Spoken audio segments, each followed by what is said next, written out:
traditionally and archaically speaking, all of the generations before us looked at obedience as respect.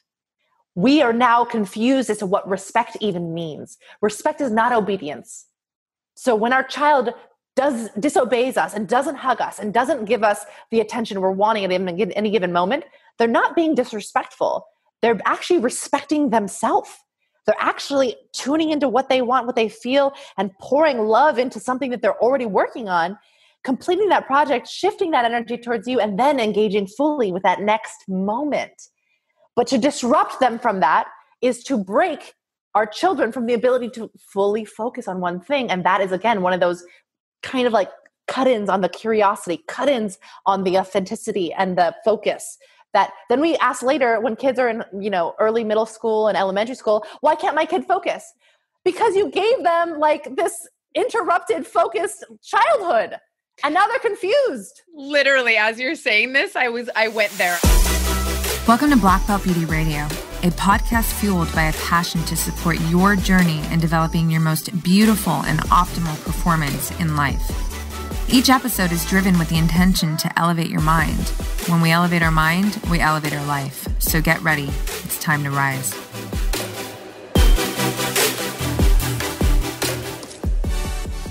What's up, everyone? Welcome back to another episode of Black Belt Beauty Radio. I am so excited to share our guest today, you guys. I have one of my very dearest friends of forever now, Victoria Parsons Gracie, on the show for you. Victoria is literally the definition of dynamic, from actress to dancer to model, choreographer to author to head instructor of the Women Empowered Jiu-Jitsu Self-Defense program at Gracie University, my jiu-jitsu academy, to certified doula and incredible parenting coach. Victoria is constantly elevating the lives of everyone around her with her ever-flowing love and compassion. After being in the entertainment industry for 15 plus years at the highest level, Victoria has grown passionate about protecting personal standards, boundaries, and self-worth. Her current work pushes others to turn inward and recognize their own personal power, to exercise it in order to reach their highest level of potential in life. As a self-defense expert, Victoria teaches women self-defense techniques and boundary-setting skills to empower their confidence, not only on the mats, but in every facet of life. With our Academy's mindset that you are worth defending, Victoria demonstrates the vital need for self-love to better protect oneself in every regard, mentally, physically, and emotionally. Not only is this incredible message one that's intended to inspire adults, but it also aims to target our youth. Victoria's unique children books, Kip and the Magical Belt and Kaylin Finds Her Power, are both impactful messages that teach children the importance of emotional resiliency, inner strength, and speaking out in kindness. Both of her books have influenced enormous strides when it comes to ending bullying and encouraging children to stand up for themselves and one another. To witness how Victoria leads by example in her life in all facets of it, from her personal relationships to motherhood to business to self-care, it's both inspiring and educational, just like this amazing talk with my amazing girl. As a fun side note, you guys, so years and years ago, I can't do the math off the top of my head. That's Vic's job. Vic and I bonded over our insane love for hot sauce. My brother, Mike Safai, knew that we would totally hit it off because she had like one of those keychain Tabasco sauces. And I swear, the day that we met, I can still feel the infectious laugh that I experienced for the first time meeting Vic. And it's a fun, beautiful memory, but it's also to say that there are just so many avenues to fall in love with Victoria that will keep you wanting more of her, as I'm sure you are going to discover on your own through this episode. So before I hit play, I do want to ask for some support. We would love it so much if you would screen grab this episode, throw it up on your Instagram stories, tagging Victoria and myself. She is at Vic Gracie. I am at Roxy Look and Black Belt Beauty, all in the show notes.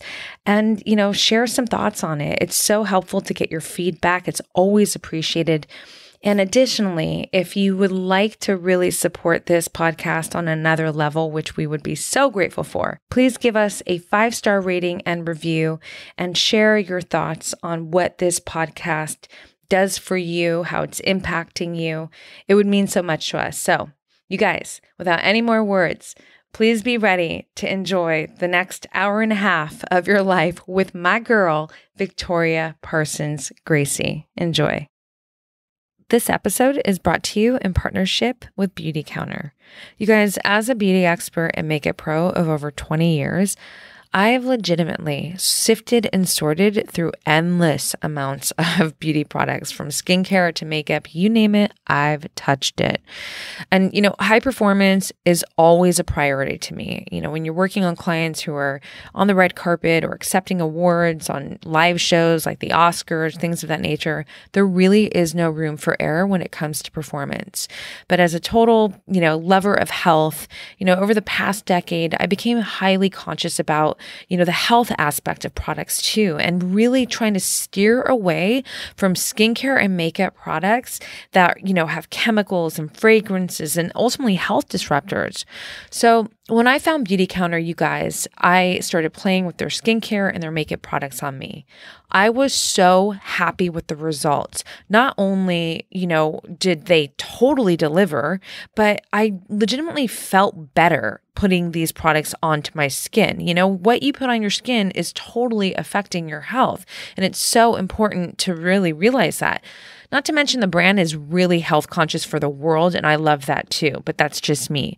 So check it out. You guys can now shop my personal favorites on blackbeltbeauty.com from Beauty Counter. You just got to go to the shop section, go to beauty, and you will find my favorites. And I'm continuously adding new products there as I discover more, because the brand is just constantly, creating new amazing skincare products and makeup products. So as I learn about them and as I try them and love them, I'm sharing them on the site. So check it out. Go to blackbeltbeauty.com, go to the shop beauty section, and shop the Beauty Counter page from there. Let me know what you think. I'd love your feedback. And if you ever have questions about beauty, you know where to find me. DM me, Roxy Look or Black Belt Beauty. Lots of love, you guys.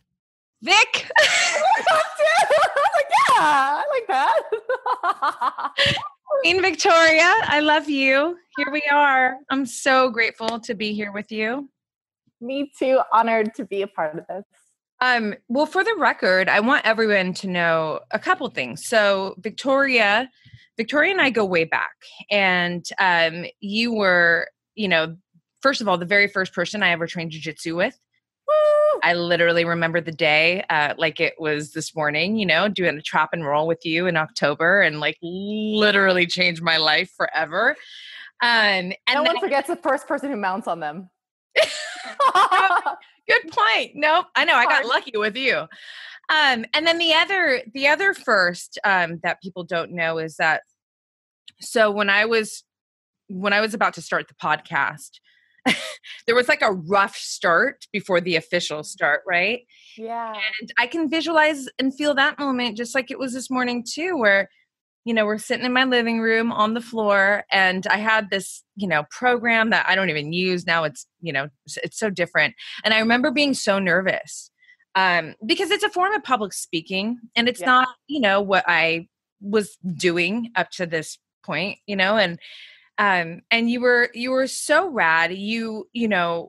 That episode was a total rough draft, and I'm so just excited and grateful to be here with you 2.5 years later to do the real thing. It was lots of buildup, but what I really want to express about, both of those situations, those experiences, not only just by sharing it with our audience, but also to say that you're definitely the friend that holds the hand of your people, even if it's not even that they have to be your people, but for sure, when it's your people, it's you're fucking, but you are someone that is so, let's do this together. I'm with you. Supportive is the word. Confidence boosting, it makes me emotional. Now we're talking about tears. Don't do it yet. Not yet. My mascara is right. No, but it's so meaningful to me because, It's like everybody needs a friend like Victoria, I mean, I'm a confident woman. We know that, but that doesn't mean I'm confident in every situation. I certainly wasn't confident trying to, speak for the first time on this podcast. And you were just right there with me. So I love you. And I'm really excited to dive into you and all the beautiful pieces that make you Queen Victoria. Oh, Roxy, everything's better when it's done together. And it was such a privilege to take that journey with you and explore what that looks like and piece it out together and to watch you in your element. I was like, okay, let's do this. It's actually kind of a gift to be able to sit by somebody who's exploring something new, and extreme vulnerability is something like I'm incredibly attracted to. So the fact that you were willing to be that with me is also a gift. People aren't willing to show their vulnerable side, and that you allowed me to be a witness and a part of that was a privilege. Oh, thank you. Okay. We have so much to talk about. You've done so many incredible things in your life so far.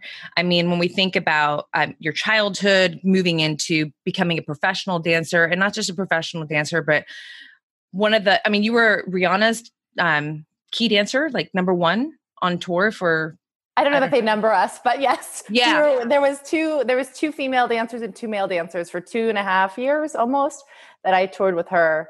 So it was definitely a very small number of dancers for a large experience. I'm thinking of makeup. In makeup, you have the client has their first artist and then they have their second. So that's where my mind went. But yeah, I mean, top level, you're an author. You've written 2 books.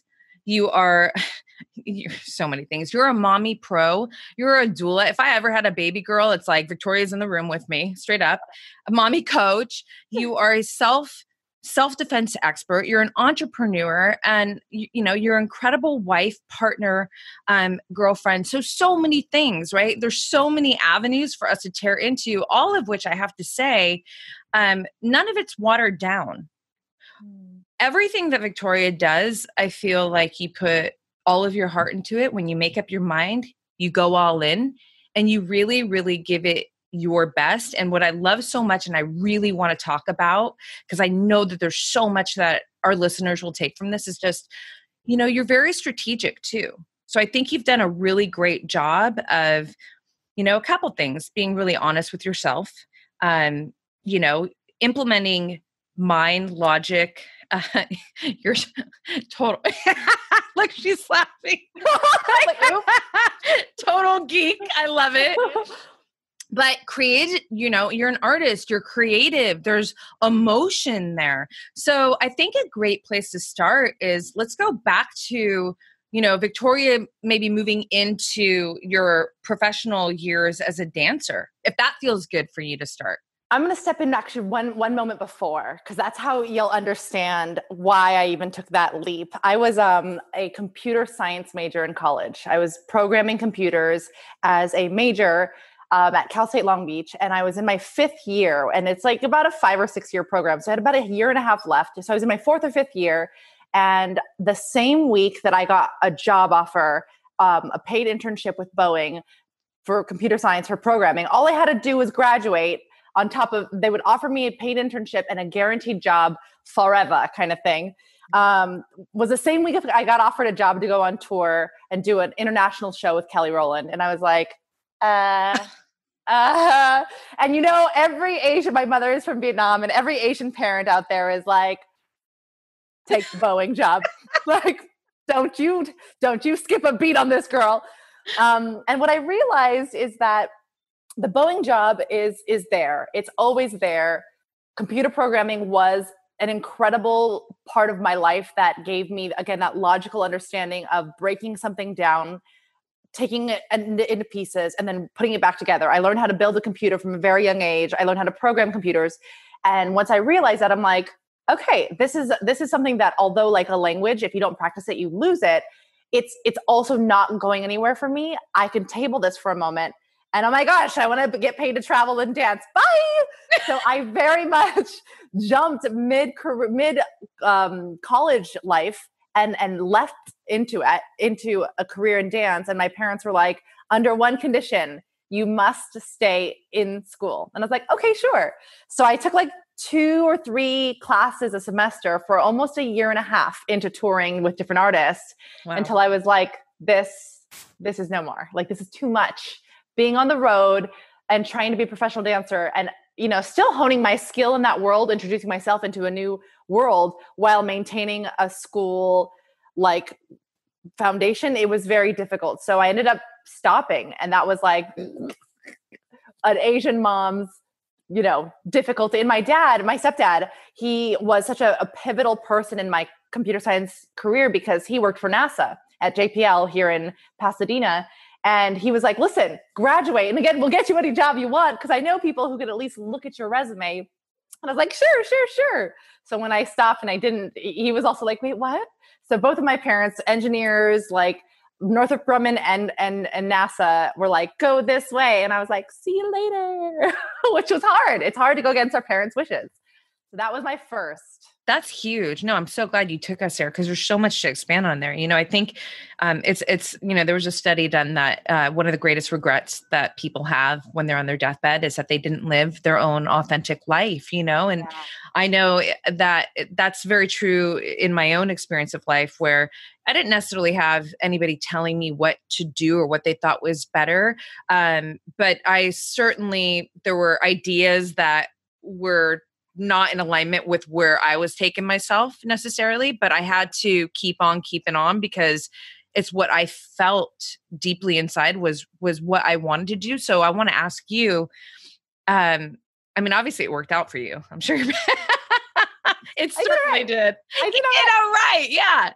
But how did you, the mindset in that moment for you, how did you get around that? Because I know there are so many women. I know women listening to this right now, they struggle with that independence and moving against, others' opinions. And it's more difficult when it's your family, when it's people that you love. Like, we value their opinions more than, anybody almost, right? Yeah. Except maybe yourself. So that's a really great question. I think when I really consider, how do I go against not only people that I care about and I love and I want to show up for in a way that makes them proud and me proud. And also, societally, we're taught that also gains connectivity if you do what your parents want you to do. How I kind of sideswiped it is I did both for a while. And I think that's something that is not as easy for everyone to do. For me to have stayed in school for at least a year, and still be on tour and maintaining those units, I was close to like having no sleep on a regular basis. So I deteriorated a little bit of my life source for a small moment to ensure that where I was going to step was worth the jump. And so sometimes people are like, well, I'm going to give up my day job and I'm going to go all in one. That's beautiful. And you can do that. And that's not wrong. But when you talk about my strategic ideas, it's that I built a footing. I went into that world. I went on the first audition, booked it. Second audition, booked it. Third, fourth, fifth. And I was like, what am I doing? I can do this. So then I started building such a repertoire there that when I did drop this was flowing like an open faucet. And that is, again, not always a luxury that we can have. But because I had nothing else in my world to deal with, I was just all about dance and school, like, again, friends and everything. I supported them and I love them, but they became like, hey, see you on the weekend. I'm doing this. I hyper-focused and I made it the only things available to me. I love that. That's very smart. And like you said, it's strategically sound. I have had this conversation that when you feel safer, it allows you to take bigger risks, right? Yes. Yeah. Yes. And that's all it was for me. It was like, it's like, you know what I mean about, okay, when you jump on rocks, if you were to just jump on the rock and jump light enough, you can jump off of it. But if you commit to that rock, you could slip. So you have to, if you're going to go fast, you'll have to go really light. But if you're going to like stomp and like carry even weight on you, then you have to make sure that the rock is strong. Yep. And so what I did was, okay, this is something I'm going to commit to. So I'm going to make sure the rock is strong. If I was just going to fly through it and just like come in and out of it, I would have gone a little lighter and not committed as much. But because I knew I wanted to be there, once I knew it was safe, I'm like, I'm going all in. I'm doing it. Forget school right now, because school isn't going anywhere. And I have to give some credit to some of my friends in the industry who also told me that. They said, Victoria, the industry is not going anywhere, but neither is school. your youth is going somewhere. Your physicality is a deteriorating possibility, like by 70, 80, or whatever age you choose to deteriorate it at. Yeah. But whatever that is, like that is your instrument. So we'll use it to its maximum potential right now. And I knew that if you were a computer science programmer in anywhere, I could do that at 70, and I wouldn't be able to go on tour at 70. So no, that's great point. What would you say to someone who doesn't have that luxury, and maybe they got to make a fast, hard decision? And what would you do if you didn't have that luxury and you had to make a fast, hard decision at this point in your life? What would you do? Would you like meditate on it? What would you do? Yeah. So I think the first thing I would have to come to a lot of acceptance. Okay. I'm accepting this decision first. Because if I don't accept, then I will go into resentment. I will go into regret. So once I accept it, I go, okay, once I've accepted, then all mountains move to get the goal. And I think acceptance is first accepting that I'm not even happy where I'm at. And that's why I'm entering a new space. And most people are like, but, and they cling to so many different things that they can't make the jump. And if you jump and you still hold on to the past place, you're going to fall in the middle. Your rope ends. Yeah. So I would let go quicker. I would commit deeper. And I would try to be as strategic and network as much as possible. Because if you go and you have people who know what they're doing on the new side, people who are willing to support you and connect with you and make introductions for you, that is how any industry, I don't care what anybody says, people care about connections and people over business any day. Mm-hmm. So if you're going to make the jump, make it with people you like, you care about, and you can connect with, and infiltrate the human system before the business system. And you will go farther and deeper. The business will come, it will get taught, regardless of what demographic of choice career that is. Oh, it's so badass, Vic. And I'm thinking as you're saying it, how this could be really valuable. It's evergreen, but when you think about right now and people, not working and all the adversity, it's people also having the opportunity to sit with themselves and really feel, hey, is this what I've been doing? Is this really serving me? Is it fulfilling me? And, maybe new ideas are coming around, but maybe people are afraid and they don't know, should they, switch things up? How do they pivot? So I think that, advice that you just gave is, like I said, it's evergreen, it's timeless, but I think it could be really potent for people listening right now who are like, wait, should I go right or should I go left? Yeah, the biggest gift, Roxanne, you actually hit the nail on the head in my heart about what's happening right now, is people who have been scared to make that career jump, been scared to let go of that job that gave them so much financial security, or even social security or familial security, because my family deems it appropriate. So the job I have is family approved.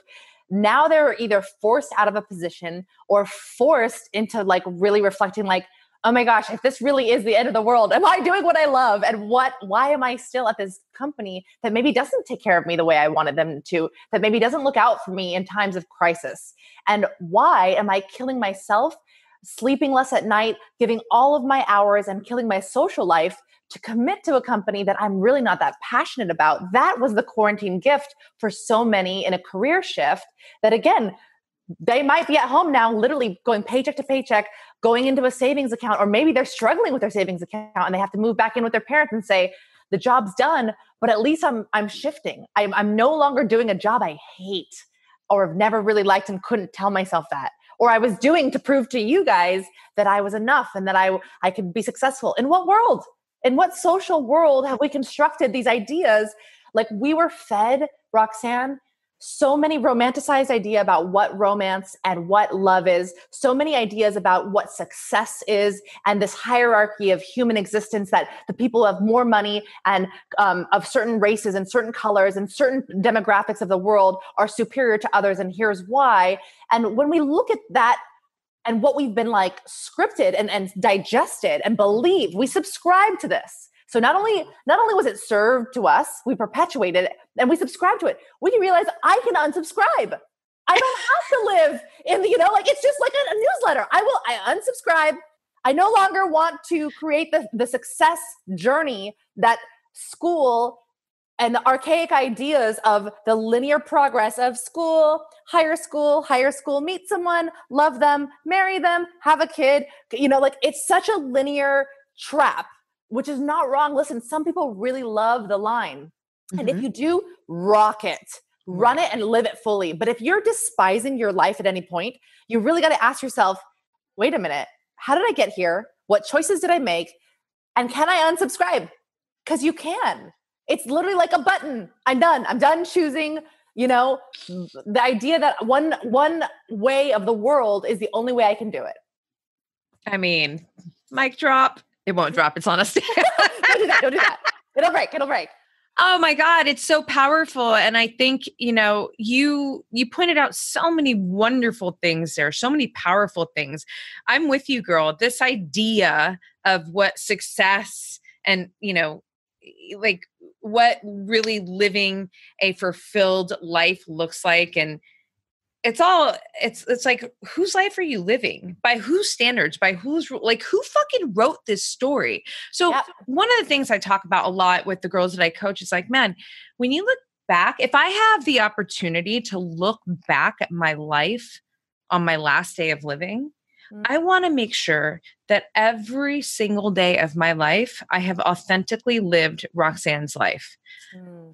Not mom's, not friends, not partners, not, on social media community, like authentically have been living from what resonates with me, what lights me up, all of that. And I feel like you just address that. It's like, and what I love so much, Vic, is that you've been disrupting these, it was like so beautifully and so authentically. You've been disrupting, going back to where we were, I'm sure, again, that had to have been really hard for you to say, parents, I love you, but I love me and I got this. And I'm willing to jump and take this chance. I believe in me and, take it or leave it, really. Like you kind of give them an ultimatum, that had to have been gnarly. It was gnarly. And I think there was some interesting, it would almost became as first it's like rebellion, disobedience. And then it shifts to, okay, you're confused. They attempt to diagnose you. And then you go, maybe, am I confused? But then you start to love it. And then you go, wait, I'm owning this. And then once you revel and once you live in it, then they go, oh my gosh. And it wasn't until, of course, I was on the Grammys that my mom was like, my daughter is on TV on the Grammys. And I'm like, all right. Well, you get them where you take them where you can get them. Like, all right, just be proud. Fine. I'll take it. Well, and if just to dig into the whole parenting thing, because we're going to go deep there with you, you're like a mommy pro in my mind. I always think of you that way. But, oftentimes these ideas that parents, they're coming from a place of love. Ultimately, they're coming from a place where I need to feel safe. So I need you to do what's going to make me feel safe. Right? Can you go there? Because I feel like you're an absolute pro. Well, let me be clear. I have all the concepts. I don't always have all the implementation, right? And even if I do the implementation, I go back into my own patterns and behaviors. So if my children in the future ever listen to this, I'm sorry, because I don't know that I did it all right. But let's take it back to where you're asking right now. I do think that from a very archaic perspective, parents have generationally passed on that which they learned. Some call it generational trauma. Others call it patterning. Others call it tradition, right? And what it really comes down to is generations before us exhibited behaviors of survival and social thriving that they needed to be the best that they could be at their given time. And their time is different than 20 years later, when is usually when they have children, right? So every 20 years, as they start to have new, heirs, a different set of programming evolves from that. And the child can either get the parents, I'm not going to do what my parents did to me, or I'm going to do everything my parents said because it worked, or I'm in confused state and I'm doing everything I don't know, I'm not sure. And that's my really simplified general spectrum. But these parents pass on, again, with the best intentions, things that they think will help their child, generally coming from a place of control. So if I can control the child's life, thinking, the intake of information, of food, of ideas, then I will curate the most perfect life for my child. And again, I've done it. I've seen it. I've married it. Like all of around, we are all trying the best we can with the indoctrinated ideas that our predecessors have given us. That being said, it's difficult for a child to learn beyond indoctrination if they are constantly engulfed in indoctrination. So my whole goal is to offer them guidelines and boundaries, and for them to explore and truly fail forward in as much as possible. Do I know a lot of ways that work? Yes, but I know ways that work for Victoria. Valen and Vema are two hugely different species and creatures in a new environment that I wasn't raised with Instagram. I wasn't raised with Netflix. They are coming in at a very different mental capacity and technology exposure than I ever was. So for me to pretend that I could be like, nope, this is bad for you. Here's why. I don't know this. We don't know the 20, 40 year time span of what's actually being done right now. So I'm not going to pretend I do. What I can say is I know how it makes me feel. And at my 30 something years old age, I feel like I need to limit this for you. And that's what I feel is fair. And my daughter's like, but why? But why? And I'm like, because you're 7 and my job is to protect you. So I reason with her. But again, like you said, we're coming from a really genuinely wanting to help place. But that does sometimes come out as control, which is sometimes also coercion, manipulation. Do what I say, eat this lollipop, and to go to the bathroom. And it's like, I'm sure their poop will find their way to a hole. Like, I'm like, we don't need to do all that. But who am I to tell people how to do their parenting, you know? Well, I love it. You have such a growth mindset. And I think you and Hidon both, I mean, your girls are incredible. You guys have done an incredible job at supporting their independence. You know, they're so, and they're so young but they're so emotionally mature already. They're so emotionally, even I would say independent. Like you know, it's this idea of, and I know if I ever had a kid, it would be this way too. It's like, I want to teach you how to learn. It's not that I want to teach you these things so then you adopt them and now this is what you own. It's like, it's more of the formula to learning, and then you apply and you figure out what makes sense with you and resonates with you. And I feel like, you know, going back to what you were just saying about being, you know, guiding, I think you guys do a really good job at that. And the fact that you question even, or that you're aware that, you know, you might not even be doing it to necessarily, I don't want to say like the best of you're just open to the idea that it's not like you've nailed it, you know? Yeah. Yeah. You're just doing the best you can with what you know, but you keep an open mind, and your, you know, idea is just like, we're here to learn from you. We're here to help you learn how to learn on your own and really, you know, form a deep level of independence. And I mean, yeah, you guys are, it's amazing. You're right. And there's two things I want to say on that. First, it's not about if I'm going to F up my kids. It's that I'm going to F up my kids. Just how? What kind of therapy will they need in the future? Not the emotional one, because I'm handling that. But they're going to have some therapy on some other stuff I'm going to have to. It's like, we know as parents, we're not fully equipped with the resource guide of how to handle each child separately and, you know, uniquely.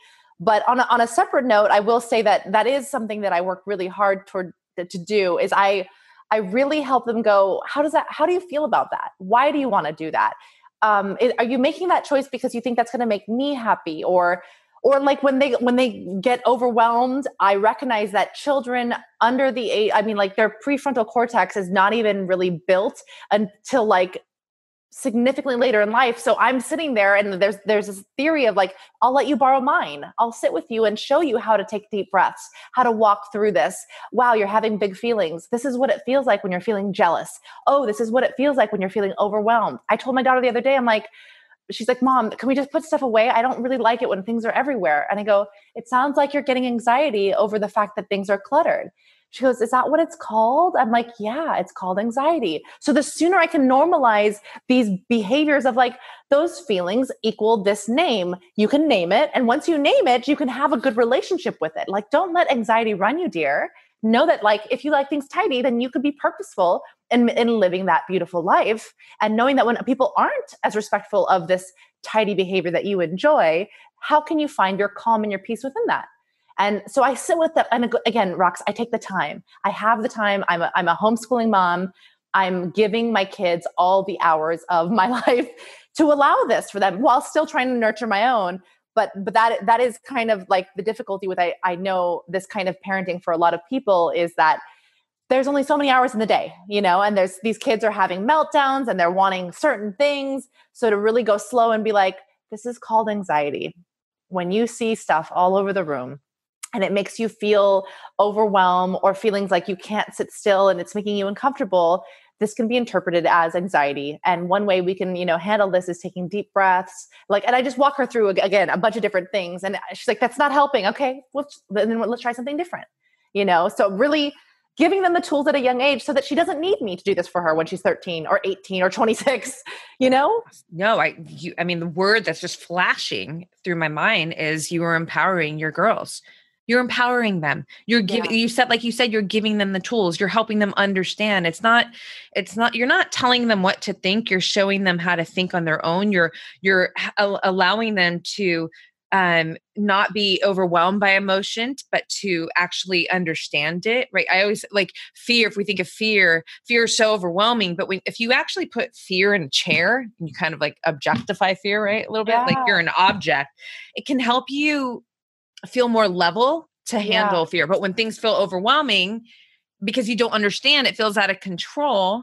That's where you lose. So I feel like what you're doing in that, scenario with your girls is ultimately you're empowering them to understand and to, my mind just went in a million places actually, because the other thing that I wanted to point out is this: from the start of quarantine, when when school was out and, now all these parents are having to homeschool and the difficulties that Vic, you have been on my mind this whole time, because honestly, and it was so, I was like, oh my gosh, I can't wait to get Vic on the podcast, because I feel like you have so much valuable, information to share in this zone for parents that are going through it. Because I mean, you and Hedon basically opted out of the traditional, that linear, traditional school situation for your kids. So I know we're jumping around.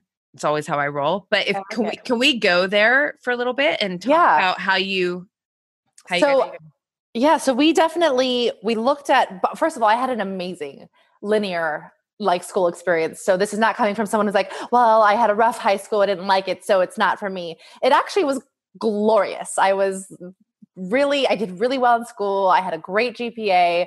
I had active involvement. I was in every kind of from basketball to cheerleading to drama, sports, student body. I was a part of everything. I really enjoyed my school experience.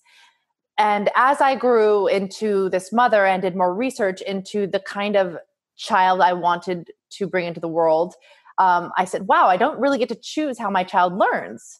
Oh, that's interesting. And if I'm not choosing how they learn, and yet I stick them in a system that will only teach one way, am I doing a child a service? And I said, well, yes, because I was given service to learn this specific way of, again, the linear way, and I thrived in it. But what if my child doesn't? So I didn't say, I'm not going to do school. School's out of the picture. I said, I'm going to wait to choose once I start to learn my children more. So I remained with the idea of homeschooling first, because I wanted to figure out, what does my child love? How do they learn? And how can I expand their abilities to learn first in the home environment before they even get to school? So what does my child love? My child loves to be active. She's a physical girl, at least my older one, right? And she learns things through storytelling. She loves stories. She intakes information through storytelling. So things that are fact-based, just regurgitation of information, would not land hard for her. And in a school environment, in traditional school systems, they try to hit on every kind when possible, and because they're all important. But if information is actually wanted to be given to her, and I can expand that for her, I'm going to start here first and then spread it out to the ways that she learns in other ways. So I started learning how my kids learn first. Then I started to find out information and ways and things I wanted them to be exposed to.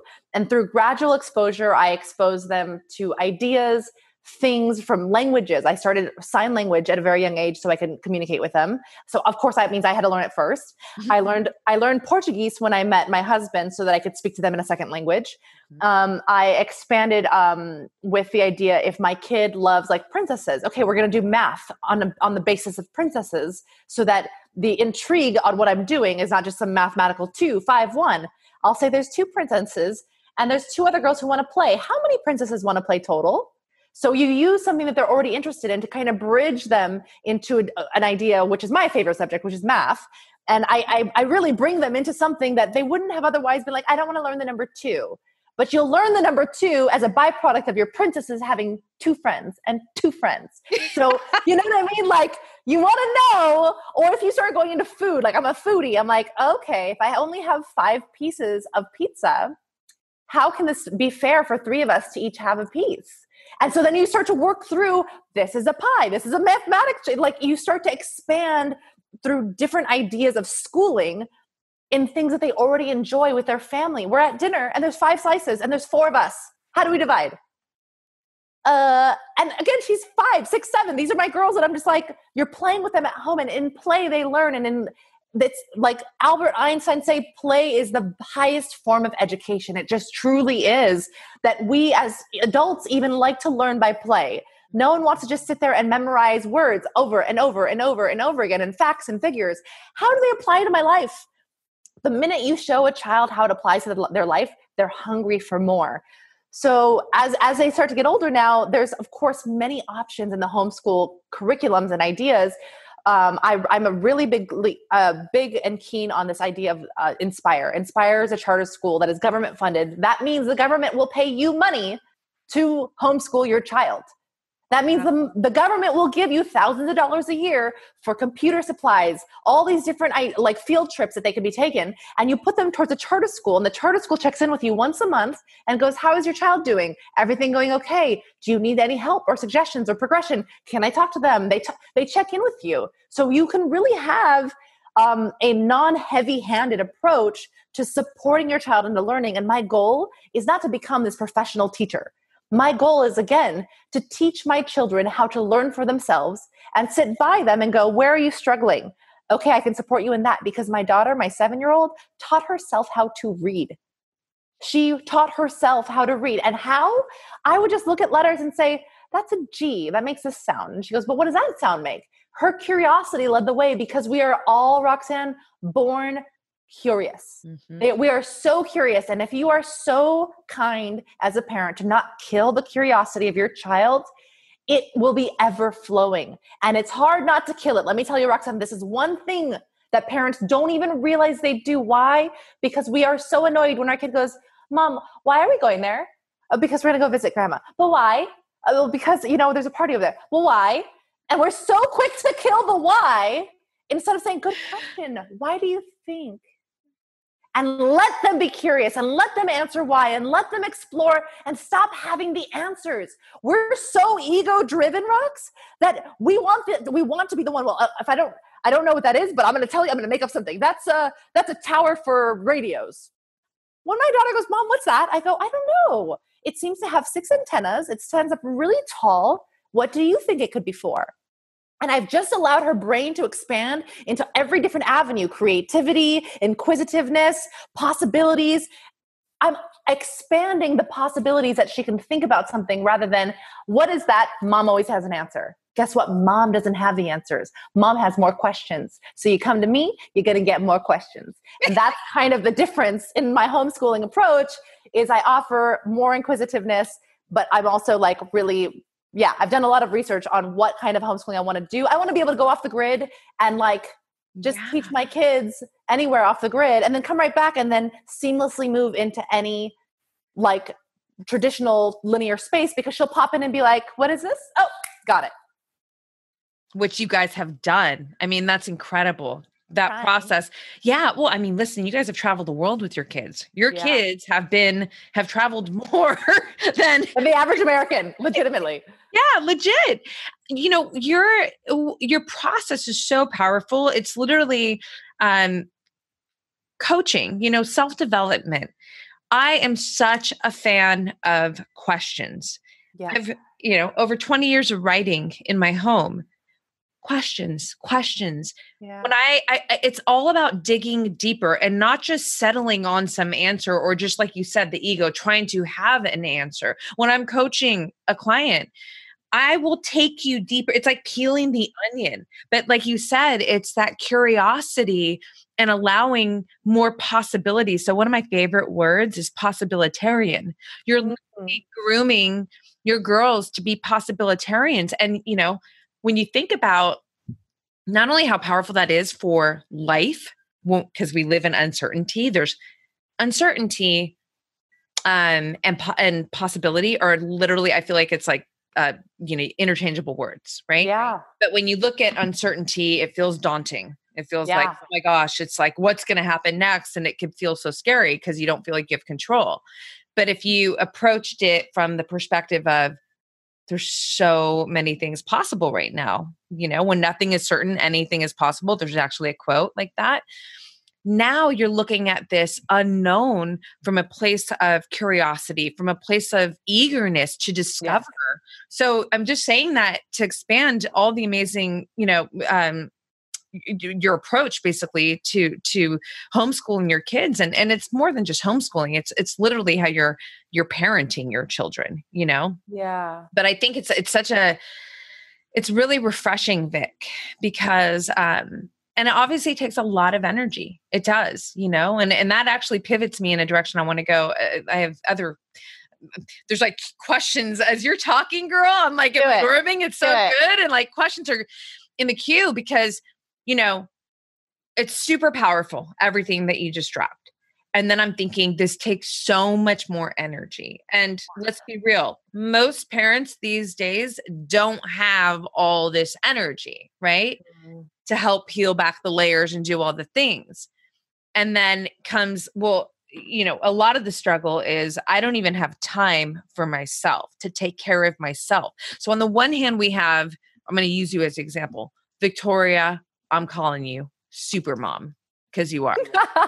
And then we have Queen Victoria, who needs to honor her independence and her self-care. And I want to talk about that too, because what does that look like? So I'm going to take us back and then pull us right back where we were. When I think about Victoria as pro dancer, I'm very fortunate to have known you like from back then, and all the way through, right?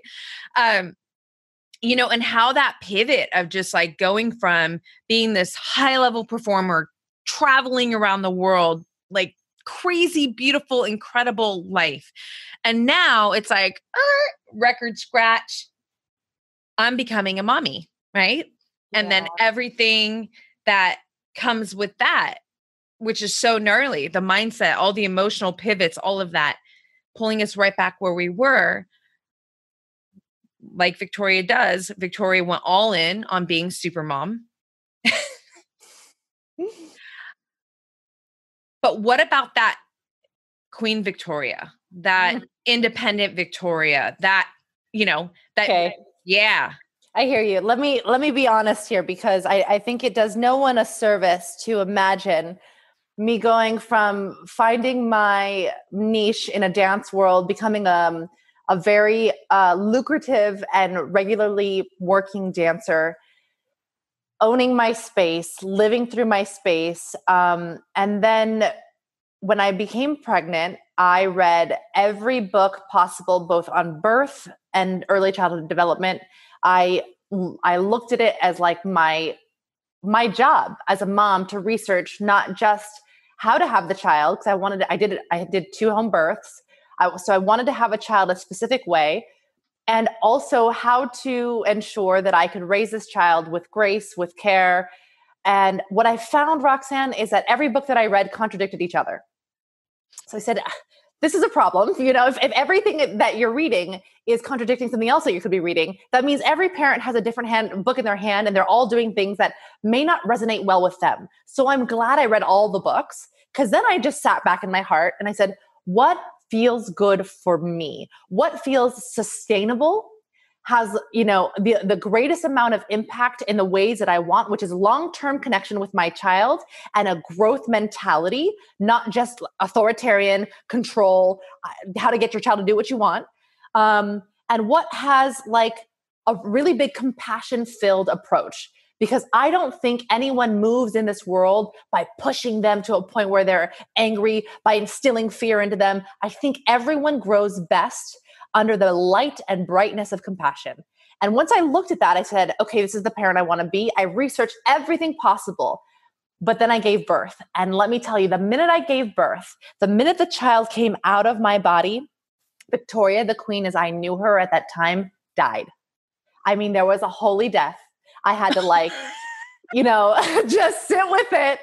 And I have no idea where she went, but she died, and she died a long and slow death because I was like, I know her. I have her. I'm grasping. It's like I couldn't let go of her. In my hand, I gripped to her as much as possible, even though on my other side, an entire new woman was born. And if I would have just let this go, maybe I could have welcomed this new woman. But I couldn't, Roxanne. So I went through darkness. And I'm telling you that my postpartum days were the most anxiety-filled, the most dark and difficult moments. I didn't know who I was, where I was going. Every ounce of trauma that I had from a child to like a young adult stage that I have was coming up with every cry that my daughter had. Every cry was a trigger to...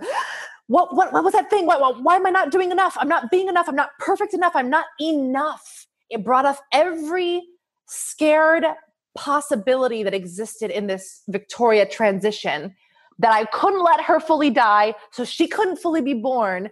And if you get stuck in that middle, I call that like the middle where postpartum lingers.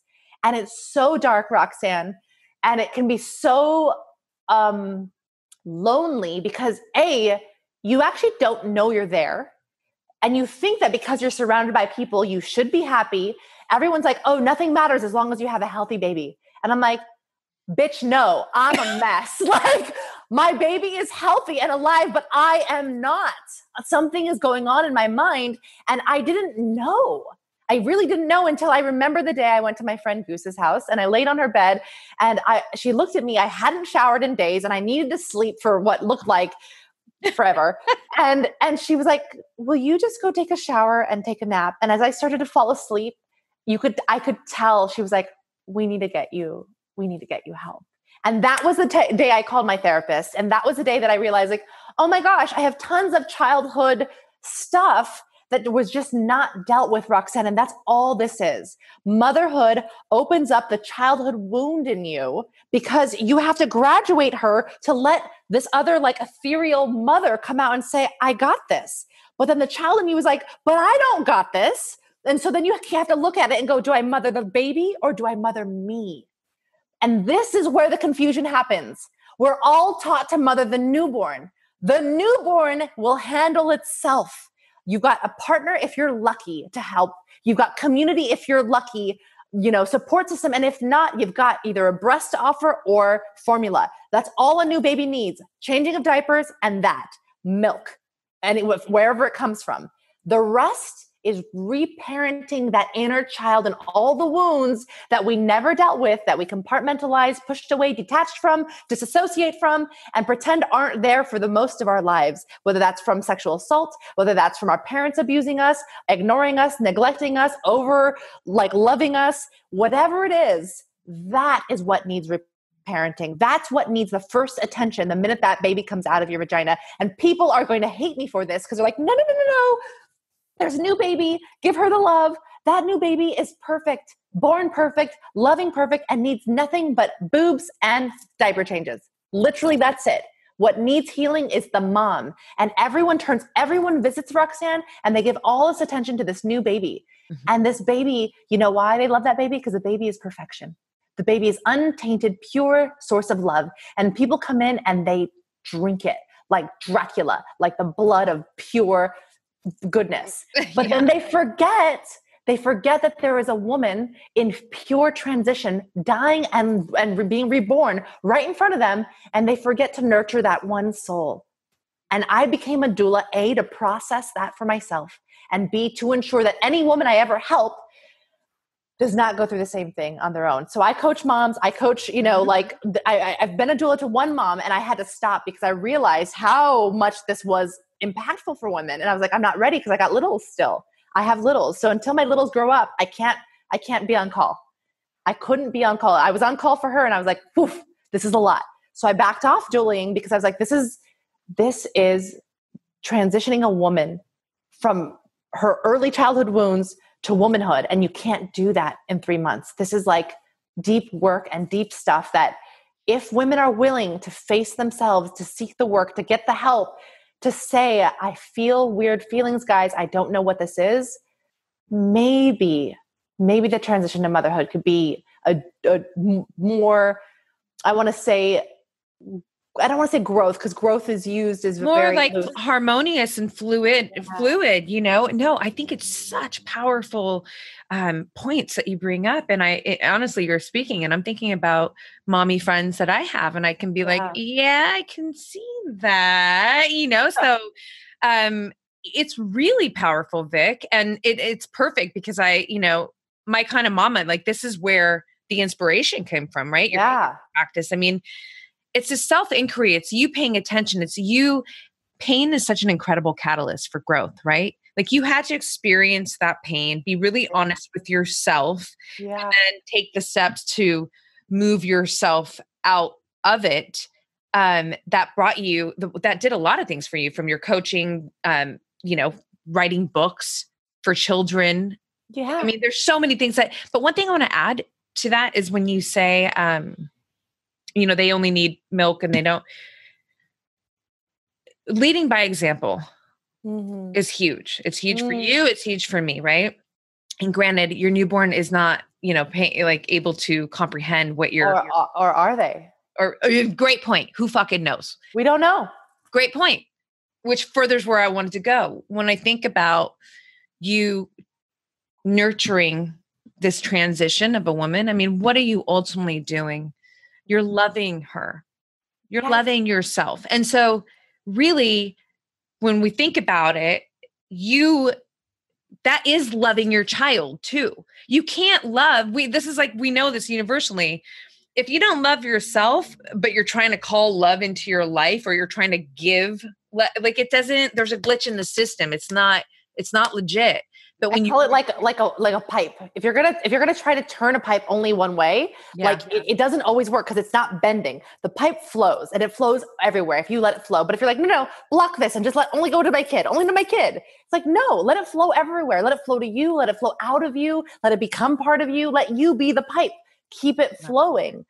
I love it. Yeah, we can't siphon it. We can't siphon it in a different way because it will explode inwards, right? When you try to plug the pipe and only put a little funnel just to the kid, just to different spaces, you blow up, you implode.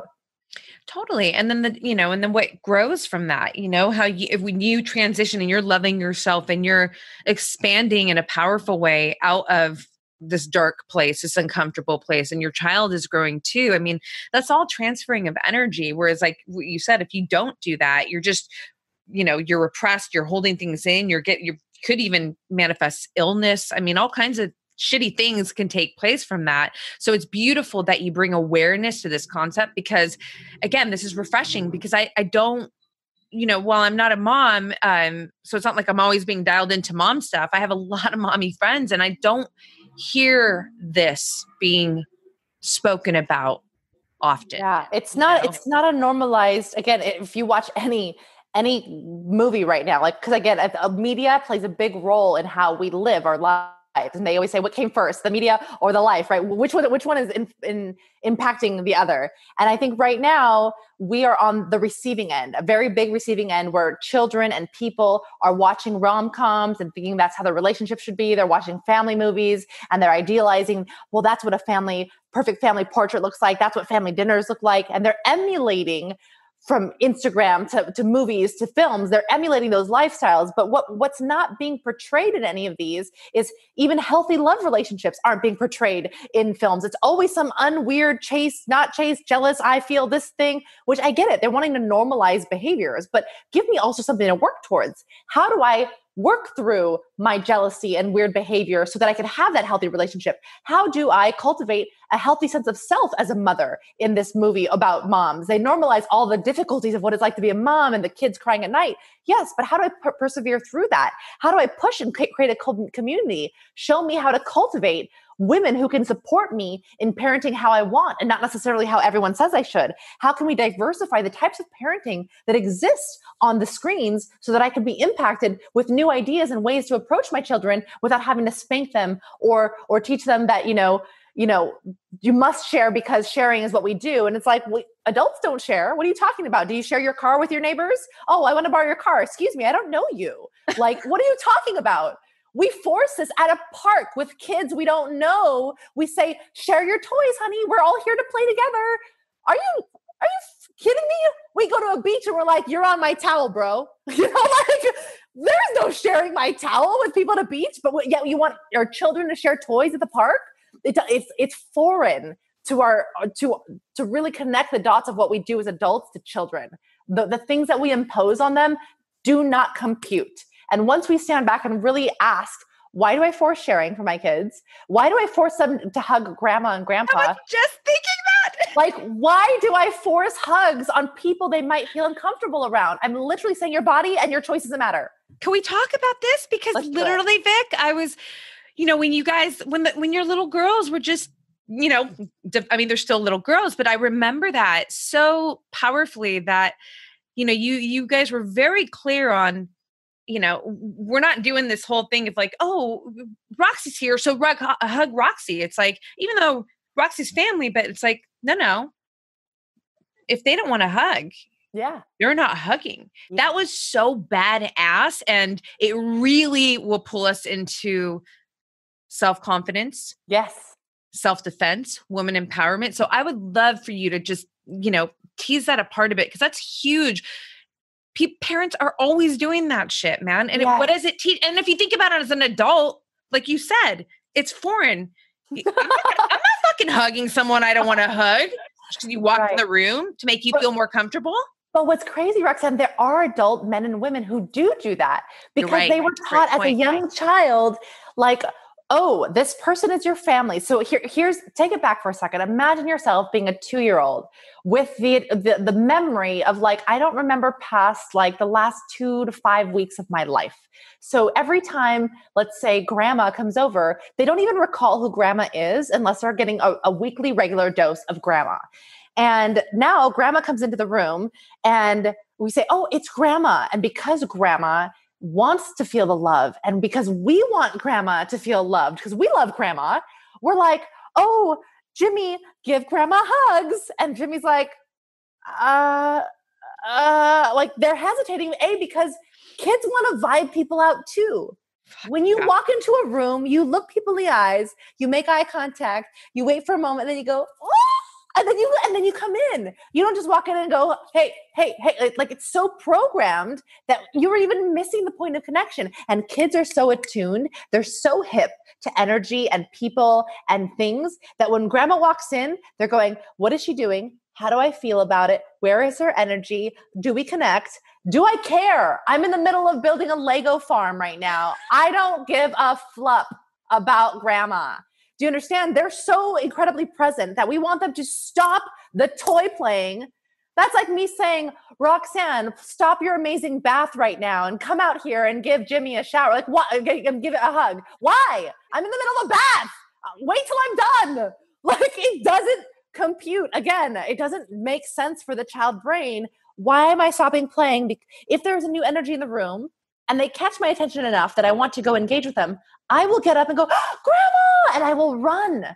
And that is something that is allowed to happen if you give them the space to exist in sovereignty and organic authenticity. And that's when the children can see how they feel and go, hi, Grandma.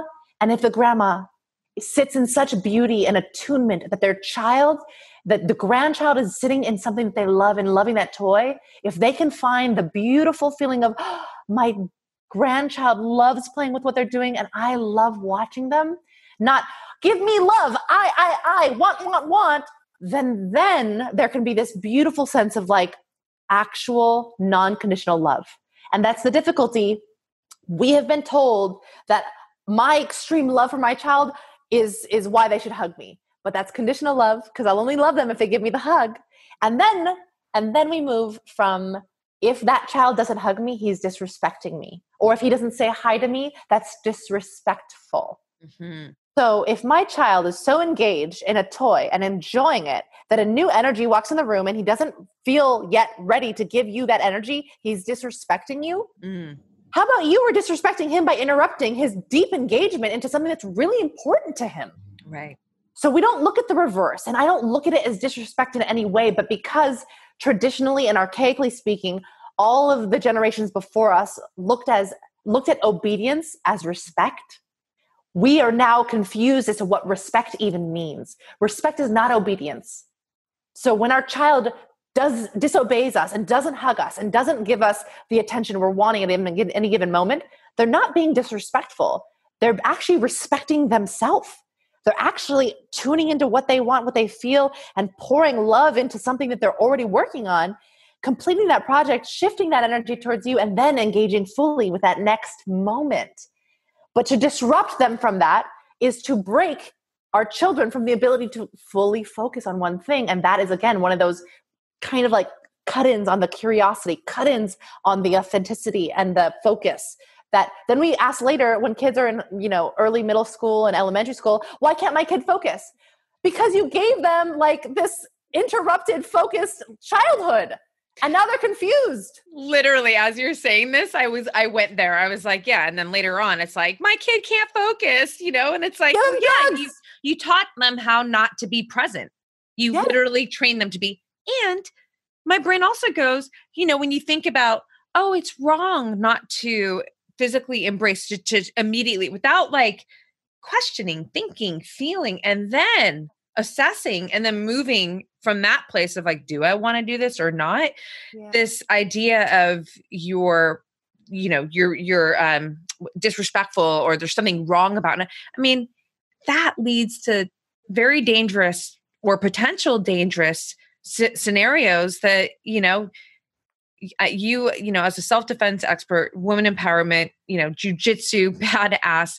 I mean, you're talking to women all the time who have, I'm sure you can connect the dots where they've unfortunately been in really shitty situations that they didn't want to be in, right? Yeah. Rape, things like that. Yeah. And I'm not you, but I can imagine how that, going back to childhood and being in those moments can perpetuate that, Listen, even the most empowered children can find themselves in some very disconcerting, for sure, sexually assault situations. But I will say this: it is very difficult for the average woman that I meet to discern the difference between their bodily autonomy and control of someone else, simply because from such a young age we were taught that we owe, whether it's, the other gender or superiors or elders, smiles, engagements, hugs, kindness. We owe them time. We owe them beauty. We owe them our youth. We owe them these things that we must give them because that's part of what being respectful means. And that's why if I could deconstruct respect for many people, it's in partnership with boundaries. Like, boundaries are where I end and where you begin. And if where I end is I don't want to engage with you physically, it shouldn't matter whether you're my uncle, brother, cousin, authority figure, superior in any way. It should just matter that I don't know why, but I'm feeling uncomfortable right now and I don't want to engage. But we are born into a generation of people pleasers, Roxanne. Like, for whatever reason, the generation before us, and maybe it's generations, the nicer the girl was, the more appeasing she was, the more beautiful she was seen, or the more good. Think about it: good girl, bad girl. You're being such a good girl when you give uncle, a hug. What? Yeah. What? I'm a good girl for hugging you? No. How about, wow, thank you for gifting me with such affection. Mm-hmm. Instead of giving appreciation and gratitude for the giving of your intimate affection as a child, which is a hug, Yeah. We're told that we're good girls. Yeah. Go sit on Uncle's lap and be a good girl. Speak to him nicely. Be a good girl. Like, we've been personified and labeled to literally try to attain this precise prestige of perfectionism and beauty and well-spoken, like, pageantry. Think about what we've done in America. Like, I've got friends who were former Miss USAs, and when I hear about their experiences as these Miss USAs, I'm like, look, what? Like, what? How are we? It's a pageantry, right? We are giving them a pedestal for their beauty, for their physicality, for speaking in a particular way. And we do that to girls the minute that they're born. And I'm not saying we don't do this to boys. And the discussion on toxic masculinity can go on for hours with me. Call me, have fun with me. If anyone wants to chat about this, let me tell you, the patriarchy is real and I'm willing to be a part of its deconstruction. But when it comes to little girls, we are literally sitting with this idea of indoctrinating them into being that you're a good girl, and the better you are, then the more money you'll have, the better you'll be loved. It's like everything will be handed to you if you're just a good girl. I'm sorry, I'm done. Like, I tell my girls all the time, I don't care what you do, I will love you. I don't care what happens, I will love you. But I have to love me first. And I look at them and I said, I can't love you if I don't love me. And then so my daughter goes, well, Mom, keep loving you. And I'm like, I'm trying. Like, Diva, I am. I was taught to make other people happy. And she goes, well, make you happy. And then we can make us happy. And I'm like, that's right. Like, that's right. But nobody taught me that. I had to learn that late. And so it's the first lesson that I teach my kids. They always say, Mommy, who do you love the most? And I say, me. I gotta love me. And I'm not saying that from a place of narcissism, because you have to be, it's a cautious line though, Roxanne, because, narcissists are like 1 in 25 people now, statistics say. So I tell her, I go, what everyone's idea of love is so different. When I say love me, I just mean I have to give myself compassion, forgiveness, healthy food, healthy thoughts, healthy emotions, physical health. I break down what I need to do for me first. And listen, I'm not always amazing at this. I fuck it up a lot, but I'm telling my kids what I'm trying to do this. I'm willing to be here. And when they cry for me and they're yearning for me, and I literally say, gosh, I really want to be there for you, but I've got to make sure I'm there for me first. And they go, oh, and I go, yep, that means you got to be there for you first. And then she'll go, I don't know how to do that. I go, you can watch me.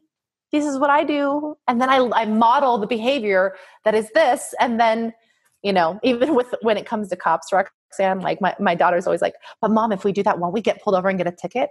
And I said, that ticket's worth it. Like, certain tickets are worth getting in trouble. I teach my kids, I'm not that parent that's like, don't do that, I'm going to get in trouble. Trouble for what? What does trouble even mean? There's always compassion in this household. We don't do timeouts. We do time-ins. If you want to know more about those, I could break that down too. But I don't believe that you can pause on life and just like shut them out. I think that they need love. They need compassion. And anyone who's ever made a mistake was not healed by silence and, neglect. It doesn't work. It's so, Vic, this is such good shit, man. It's so supportive. I know to so many, not just mothers, but women in general. There's so many powerful pieces that you're sharing here. When I'm listening to you talk about the things that you need to uphold for yourself, the words that come to my mind are personal standards. You have to have, whatever your standards are, they are, but you want to live to them. You want to make sure that you're honoring your standards. And in that, I think there's boundaries, right? Yeah. And I love that you demonstrate to your girls, it's leading by example. Nothing is more impactful. Nothing will resonate more than the person who's actually walking their talk, right? I posted this yesterday about self-confidence.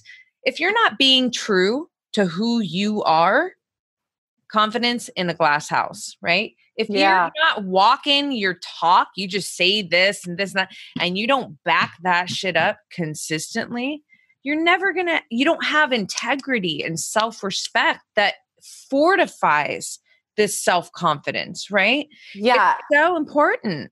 Well, and it's hard because then what moms do is they make a mistake and they want to hide the mistake, because when you make a mistake and your kid sees it, you're like, well, whereas I go, oh my gosh, Valen, did you see what I just did? I just messed up. And she goes, and she waits. Because how I handle my own mistakes is also a platform of grace that then shows her, I accept you, I accept your mistakes. And the more I make mistakes, the more she can make mistakes. The more we make mistakes, the more acceptance and self-love and compassion there is in this home. And so I announce all mistakes in this house. I announce when I'm crying, she comes in, she goes, you're crying. And I go, I am. And she goes, why? Like, I want to make you feel better. I go, but if you make me feel better, then I won't be able to journey through these feelings, which are really important for me to feel. So I'm teaching her to feel the feelings, feel them through, let them be healing. I said, my feelings are healing. And she goes, oh. So again, I'm modeling the behavior. I don't hide from my kids.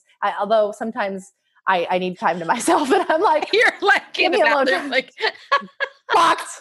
I do that, but I announced to them that I said, I need to go have some time to myself. And they do ask why are you going by yourself?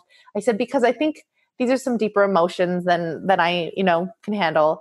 And I think, what's really a cool thing that I learned, Rox, from, I think it's from my friend Emily. She, especially in this time of COVID, we are so used to feeling ups and then downs and then ups and then downs.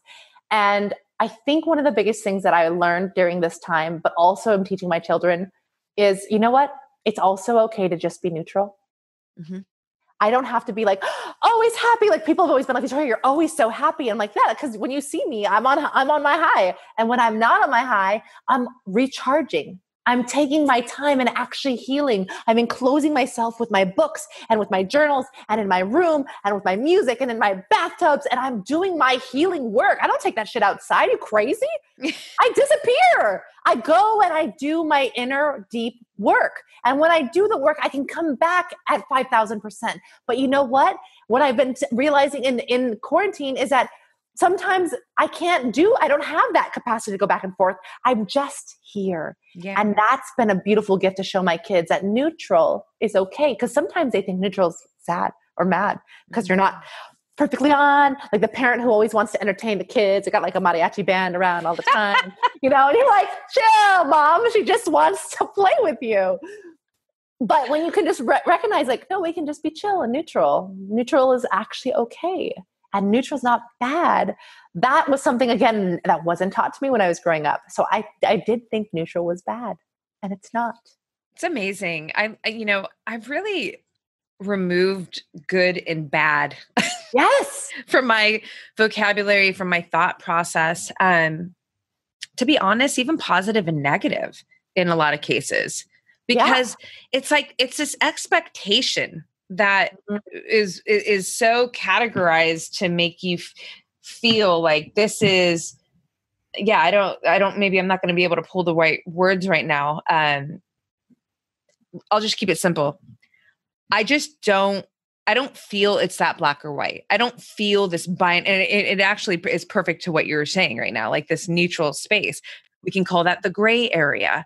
That's a beautiful fucking area too, right? Yeah. It's this, place where you're not doing deep recalibration work, but you're just not also like revving the engine. You're just maybe like observing, and you're just, like you said, neutral. That's the greatest, way to put it. Yeah. And I love that you because I wanted to ask you, what are some gains that you've brought in or that you've received from quarantine, from all the COVID, the pandemic that we're living in?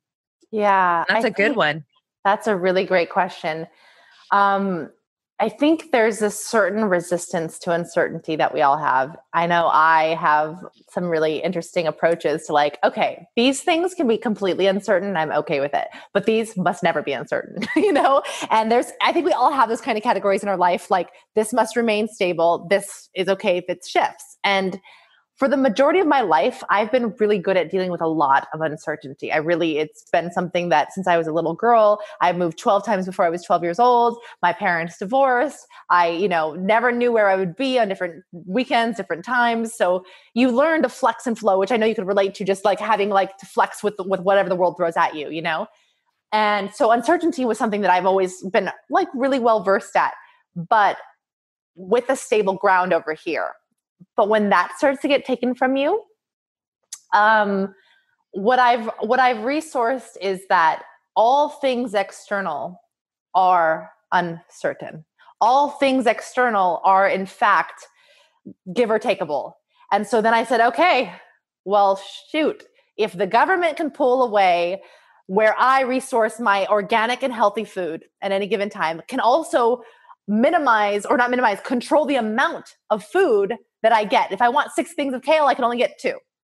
A, this is problematic for my, my ability to live the life I want. Yeah. But B, I'm a co-creator of this structure in my life. So I need to be more hands-on in how I get and acquire and create my food source. Mm. I want to grow my own food. Mm-hmm. I am going to find a way to find a property or a situation or, a balcony to, grow the important substance of my food intake. Yeah. Because I can no longer trust that I can guarantee it from anywhere. So my shift was, how can I pivot to control things? What can I control and what I can't? And second was then now I got to go internal. I was so heavily resourced, Roxanne. I would see friends regularly. Everything that they closed down was everything I did on a regular basis. I went shopping, I went out to eat, and I played with friends. This is like, COVID was like my worst nightmare, okay? And so here I am. I'm like, I can't go do yoga in group settings. Tracy's class got canceled. I'm like, what is happening? Yeah. So I really had to go, oh my God, everything must happen internal. Yeah. And that means I have to find safety, security, peace, understanding, and love from inside. And while I haven't mastered it, I'm at least opening that door more regularly. And I think that's the hard part for people is they want to do it and they want to feel the full, it's like you want the diploma the minute you walk into college, right? Just give me the diploma now. I'll study. I want to do this thing. But that's not how it works. It's an endless well that if you're greedy and you take the whole well of love, you're overwhelmed anyways. So you go in, you know where it is, and you recognize where the path is, and the path is quicker there each time.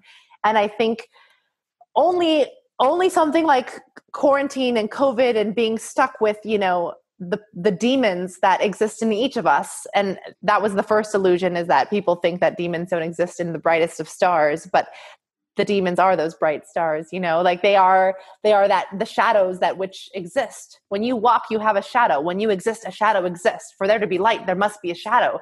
And once you recognize that shadow just wants a fucking hug, you've honestly mastered the world right there. And that's all I needed to do was turn around and hug my dark shadows and go, oh my gosh, you're with me. I'm with you. We're not doing this separate. I'm not getting rid of you. I'm not trying to cut off my demons. That's like Peter Pan when they cut off that's when they die. Don't let us die. Keep your shadow, because your shadow is what built you. It's what taught you. You needed those dark moments to be the Wonder Woman that each of us are today. Mm-hmm. They were imperative in your growth and the diamond chiseling of under pressure. That is so necessary. So now I'm just like, which demon am I hanging out with today? I made you some tea. Pull on up. Let's chat. It's so perfect. I love that, Vic, so much. There's so many pieces again right there you just dropped on us. But yeah, I always say there's no handouts to badassery. You got to dig. This is where seek the fight comes from for me. The fight is the challenge that is standing guard at your growth, at your inner growth, at your life growth. But you can't be afraid to be put on your knees. You can't be afraid to feel the discomfort, to feel the pain. You need to fucking move towards that shit, embrace it, learn from the situation, get the fuck back up, throw your own punch, and keep going, right? There's value there. I can't think of one hero in a movie that wasn't fighting and moving through challenge, whether it was internal and external or even just external, whatever. I don't know that story of, oh my God, that's a badass hero. No, every hero we know or we've seen in a movie has had to fight battles. And so when you say like, it's embracing these kind of dark, the shadows, the hard.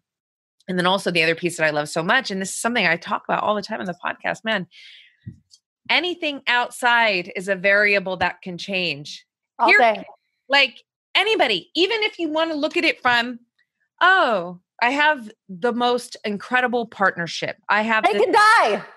That I've literally used that example. It's not the person left and the person was nope. The person, unfortunately, tragic. And if you instilled all of your worth, all of your, your value, if it was instilled based on what this person made you feel and what, you're fucked, because you don't even know how to love yourself. You don't even know your value. I mean, that's just one example, but if we think about, and to go back to the food piece, the kale, I can literally see kale growing in your balcony. I'm going to be walking there next week. But, when you think about, if you, I have businesses. I mean, you guys know this. It's like, oh, doors have to shut. Okay. Well, that's gnarly, right? A lot of people don't, it's like, that's their business. That's all they know. It's all they're used to. Some people, I know this is the case with you guys, have been able to pivot and to, there's actually a lot of great things that have come from this for you guys too. Like just, taking everything online and now, and the outreach, how much more, Gracie University and Women Empowerment, all of it, that you're able to reach through this. I mean, really, it's like, to put a bow on that piece, it's like, man, there's always a gain that could be made in adversity, in challenge. It's just, it's like, where are you looking, right? And are you open to receiving that? And then, applying that to your life, right? Yeah, I think we're really lucky, specifically at Gracie University, because we have what I believe to be a very collaborative and creative community of thought process, but also Hidon, Henner, and Eve, just in general, the four of us together, when we sit down, we welcome all crazy thoughts. We welcome all ways to pivot, and we discuss them, and we outsource, and we reach out, and we talk to people, and we're just, again, curious kids, inquisitive kids, willing to come back and then plan and try and try and try. We were, Roxanne, really lucky that we started, and when I say we, I mean Hidon and Henner, started 10 years ago, building an online platform of video jiu-jitsu. And at the time, people bashed it beyond belief. Like, no one understood that A, you could learn anything online, B, that it could be a physical sport that you learn, and C, that it could be mastered as a craft from that space. And we, just persevered through. People will always have something to say. And this is one of my favorite stories to tell, because if you hear where we were, even Eve and I we get emotional when people talk about Hidon and Henner, because those are our life forces. Those are our loves. And when they talk badly about the fact that they were doing what we thought to be such a giving service, like they're spending hours of their day to offer up tons of knowledge to people to access from anywhere in the world. And for it to have had such a negative start in a huge subsection of the jiu-jitsu community, not all of it, but a very big one. And then here we are now 10 years later with a Rolodex of years of information, and now a comfort in front of a camera to hold classes of upwards of 130 plus people, where they are truly engaging and watching the squares of every person learning jiu-jitsu and breaking down what we've called, if you don't know solo jiu-jitsu, like you don't know jiu-jitsu, because doing it by yourself is actually harder. So if you can perfect that, it's like the PhD in jiu-jitsu, So we've really grown to understand the sport, into the self-defense, into the, the depths and the complexities of how to teach this and break this down from a human physical level and give it through a digital device. Like, that's where these guys are just on another level. It's another level. And Eve has been an instrumental person in really pivoting the front desk staff and all of our brick and mortar into this new world, because anyone who has a business that's brick and mortar during quarantine, Roxanne, knows that every care in the world of going through, the safety of what that looks like and the government mandates that are coming through on a regular basis and how to properly take care of your employees. Eve has spent so much time reading through that I was just like, girl, what are you doing? Why are you spending your time doing this? She goes, because I care, and for that, I just like embraced her because she threw herself at it. She really made it through, and her and Hedon and Hannah pulling through those Zooms are what's making it through this quarantine, which allowed us to do our first ever instructor certification program via Zoom. And again, these are normally things that we meet in person for, have 150 to 180 people in-house that we were like, how can we do this now? Obviously, when no one can travel, no one can come here, but we still want to certify instructors to be able to teach this program.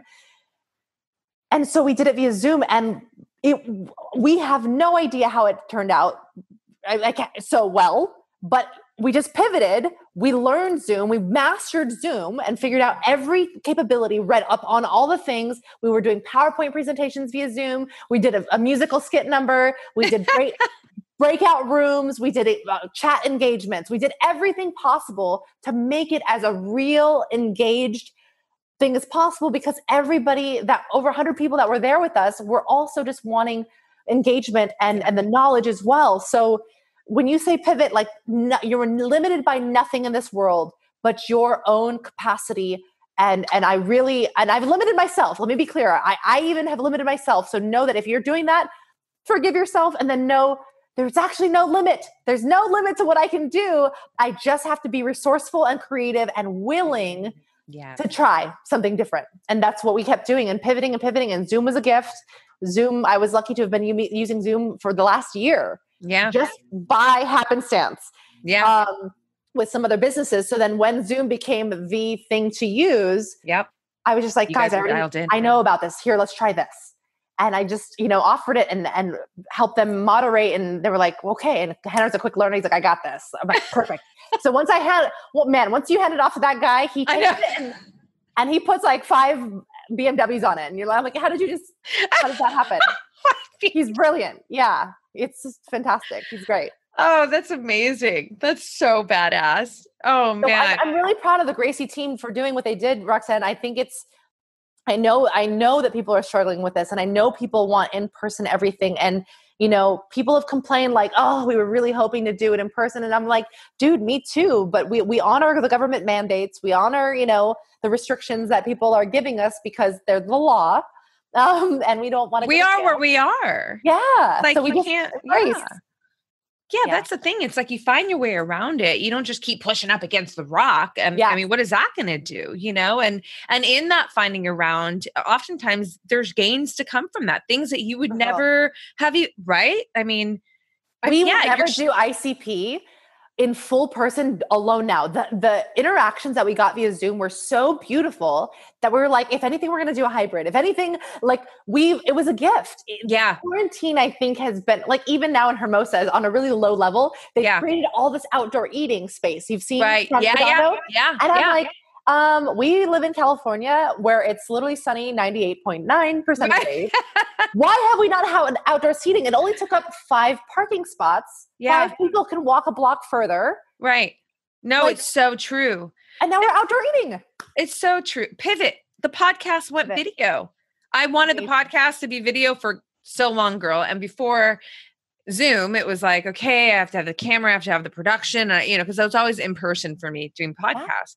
And now I'm just like, well, actually, I really love, because, it's nice when you're sitting, there's a different connection when you're in person, but I feel like when you get into Zoom, like when you get really dialed into Zoom, it kind of could be, it's not the exact same thing, but I certainly don't feel disconnected from you right now. No. I mean, it's crazy. I mean, yeah, I'm proud of you guys. I miss training jujitsu. All of us. So much. Yeah. It's like, fuck, man. I miss it so much. And I'm so looking forward to when it's safe to do it again, when we can do it. But in the meantime, it's just, it's like you keep it moving. Yes. And that's what you guys are doing so well. It's amazing. That's what we've just been trying to do with everything in jiu-jitsu. And I don't know that, we ever want to stop that. We're just saying, how can we improve? How can we improve? And that's the growth mindset that I think all of us have, whether that was from seeds of trauma of wanting to be of perfectionism or of seeds of beauty and growth. One may never know. Yeah. But the idea is like, how can we improve? How can we be better? How can we make it better next time? And part of that is don't fix what's not broken. Right. Expand towards places that, we need to expand to. Don't keep reinventing a wheel, I love it. Yes. Okay, Mama, listen, I got, there's a couple things I like to do with all of my guests before I get you out of here. But before I even go there, do you have any final thoughts? Is there something that you wish people would ask you more of that you don't get asked? Is there anything in that territory? We've talked about a lot of things. You're incredible. We will certainly do more podcasts together. But if there's anything at the top of your heart, I'm here for it. Oh, I would say Eyes watering. the thing that I feel people don't ask each other enough is, how do you feel inside? People ask so much like, hey, how's your day going? It's all this surface level stuff is what I call it. And when I deep connect with people, and there's not many people I don't deep connect with, I only go deep. That's all I really know. Yep. I really just implore that people find a way to really ask someone, how are you feeling? Like, what are you feeling right now? And really be ready and open for anything to come out, because that is right now, especially something that people aren't getting enough of. And so when people talk to me, they're like, how are you feeling? And I'm like, what? I'm like, who are you? Hi, welcome to the world. Okay. I love that. I remember one time I went over to Even Henner's and Henner was like, how are you? I'm like, I'm good. And he's like, no, but how are you? Yeah. And it was like that second opt-in that because I feel like it's the most fucking underrated question, especially when you're strong. I'm strong. I'm the girl, I'm the friend who's like, got this, right? Not from an ego place, but it's just how I move through my life, right? Independent. Yeah. But man, I love when I get asked, like, how are you? No, but really, like, are you good? But that's, or not even good, but like, how do you feel? I love how you frame it. How do you feel? How do you feel? And that's what's interesting that you say that, because the strongest women need the greatest inquisitions, because they're least likely to show vulnerability when they don't need to. Mm. And that is when they need people to lean in the most. Like I'm that, and even my partner, and he's like, everything's good. You good? You good? We just stay right here. And I'm like, I'm going to need you to dig deeper. Like there is just that depth that I need from him that would really satiate me more when people ask the depth question, I love it. You know what? And it makes me think, sometimes it's like just quick texting. It's just a way that but I'm so conscious of this that I don't like to write this out this way, but it does come out. It's like, are you good? First of all, I don't like that, because it's like, I'm pushing you to have to be good if you're not, in a way, right? Yeah, right? Yeah. It's like, it's just this deep thinking shit that you're into and that I'm into. I mean, listen, I still write it sometimes because sure. It's just, I don't know, but just, I love that you bring this up, because it's just planting in the listeners' minds. It's just taking that extra step, to really ask, like, how are you feeling? Yeah. And not put a good or bad on it or fucking high or low, but it's like, and it really shows genuine concern, like care. Correct. Yeah. And that is really, it's the most important thing, that if anyone could ask anyone, not just me, but anyone in your life, that's what I would offer. Okay. Amazing. Okay. So I've got a magic wand question that I ask all my people. Oh my. The magic wand. So Victoria has a magic wand, and she could instill one habit that will have the largest positive ripple effect in an individual's life to the masses. What would that be? A magic wand habit. Oh. I think if I could pick one,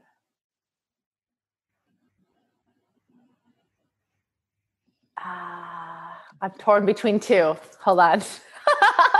You can go two if you want. Okay. Well, then the first one is a real quick and easy for me, but I was trying to go beyond that. It's gratitude. It's the gratitude wand. If I could share it with everybody, something happens to you, where's the gratitude in it? COVID happened. okay, well, I'm grateful this happened because of this. I'm grateful this happened because of that. Anything bad, good, ugly, gratitude wand. That's what I would give in one person's hand. And then in the other, it would be the vulnerability wand, the ability to just be your truest, most vulnerable self to anyone you meet. Because the minute you open that up, more likely than not, you will get care, love, and compassion back. But we fear that habit of vulnerability because we fear that we'll get hurt because we've been hurt a couple times, like touching the fire, right? People don't play with fire because they've been burned a couple times. But how many more times in your life have you not been burned by fire, but been around fire? Every morning when you cook breakfast and you turn on that stove. So just leaning into that vulnerability and then exercising gratitude. Those would be my two. It's awesome. I mean, you got two hands, so you may as well have two. Do it. I love it. Yeah. Okay. So the final piece to this epic talk that I'm so proud of is I do these things. I do rapid fire words. So I'm going to rapid fire words at you. You do not need to be rapid in your response, but whatever comes top of mind and top of heart when you take these words in, that's what I want you to share. Okay. Ready? First one is love. All. You're so good. I love it. All is in love is everything. Everything. Okay. That's what I thought. I just wanted to really perfect. Beautiful. Fear. Tiny. Fear can be tiny. You can make her really small and just let her sit there. And I don't know. I love it. Yeah. Challenge. Lean in. Was that what? It's not a word. Is I supposed to have one? No, you can expand. Oh, got it. Oh yeah, you don't have to have one word. One for one. I know. Yeah. When No. it was a challenge, lean in. Lean into the challenge. Sit with it. Accept it. More challenges. I love it. Curiosity. A daily habit, a daily expansion. Like, don't kill that curiosity at all costs. Yeah, seriously. It's like one of my favorite words, truly. Yeah. Resilience. That's probably like my thing that I've been doing through all of COVID is building resilience, building my, emotional resilience, mental resilience. So I think that it is one of the strongest things that we, not just as women, but people can build resilience. I love it. Great. Passion. I just think of human interaction and intimacy. Sex. And I think your whole everything is just passion. Yeah. I love it. Okay. Final word is excellence. Whew. I think of the commitment to giving your best and your all and doing things to a capacity beyond which you even think possible. And you lead with such grace and humility, but with such commitment and strength to even impress yourself. I love it. Yeah, that's what I got for you. Girl, I love you. I love you too. Thank you so much for carving out time to be here, not just with me, but with all of us. We barely even scratched the surface. No, and it's so real. Like, listen, you're my fucking girl. Like, listen, you're my girl. Like, you sit right here. Remember Spain? Like, you're my girl. And so I know, of course, I'm going to bring out things that are amazing about you, but it's very true. I'm being very genuine when I'm saying this to the listeners, like, you guys, this is an incredible human being. You are an absolute contributor to the world, the way that you're moving through life, girl, and the way that you're leading by example. So I just want to honor you for that. I feel I'm honored to be your girl. I love you so much. And I would love for you to, everything will be in the show notes, but just to direct people. I mean, you're a mommy coach. There's so many ways I want people to stay connected to you. So if you could just drop a few of those. Yeah. My personal website is vicgracie.com. So is my Instagram, VICGRACIE. On Instagram, it's Vic P. Gracie on Twitter. And my website for my kids' books is magicalbelt.com. And you can find us on Women Empowered JJJ for Instagram for our Women Empowered Self-Defense program. And all the good ways that everything can pretty much go through vicgracie.com. I'll direct everything out from there. Perfect. But I'm around. Perfect. And I do want to add that you guys now have a Wednesday live IG that goes down. And so that I'm going to put this in the link too in the show notes, but to subscribe to your YouTube channel. You and Eve do it every Wednesday, and it's so amazing, and you're supporting so many women. So yeah.